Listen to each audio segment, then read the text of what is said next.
मैं आपको एक ऐसी अद्भुत कहानी सुनाने जा रहा हूं जो इतिहास के पन्नों में दबी रह गई है। ये कहानी है एक बालक की जिसका नाम था राव सिंहाजी। उसकी परवरिश किसी इंसान ने नहीं बल्कि एक शेरनी ने की थी। यह घटना उत्तर प्रदेश के बदायूं नामक स्थान की है जहां राजा सेताराम सिंह का शासन था। सेताराम जी के 100 पुत्र थे और उनमें से 5वें का नाम था राव सिंहाजी।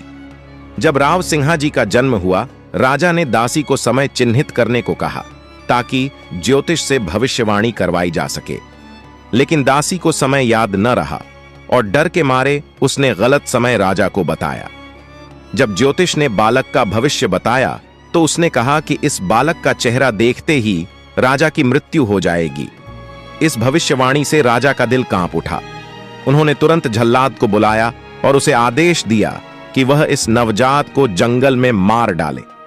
झल्लाद बालक को जंगल में ले गया, लेकिन एक दिन के मासूम को मारते हुए उसके हाथ भी कांपने लगे। उसने बालक को शेरनी की गुफा में यह सोचकर छोड़ दिया कि यह उसका निवाला बन जाएगा। लेकिन कुदरत का खेल देखिए, शेरनी ने भी हाल ही में अपने बच्चे को जन्म दिया था। उसने सोचा कि यह इंसानी बच्चा भी उसी का है और उसे भी अपने शावक की तरह पालने लगी। समय बीतता गया और बालक बड़ा होने लगा। शेरों के बीच पला बढ़ा राव सिंहाजी शेरों की तरह ही चाल चलने लगे। किस्मत का खेल फिर पलटा। एक दिन राजस्थान के पालीवाल ब्राह्मण उस जंगल से गुजरे और उन्होंने देखा कि 5 शेर आपस में लड़ रहे हैं, लेकिन उनमें से एक इंसान भी था। वो अकेला 4 शेरों पर भारी पड़ रहा था। यह दृश्य देख ब्राह्मणों की रूह कांप उठी और वे तुरंत राजा सेताराम के पास पहुंचे। उन्होंने राजा को यह अद्भुत घटना सुनाई। राजा को पहले तो विश्वास नहीं हुआ, लेकिन फिर उस झल्लाद ने सच्चाई बताई जिसने बालक को जंगल में छोड़ा था।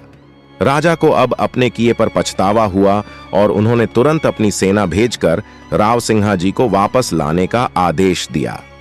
सेना ने बड़ी मुश्किल से उसे पकड़ा और राजा के सामने पेश किया।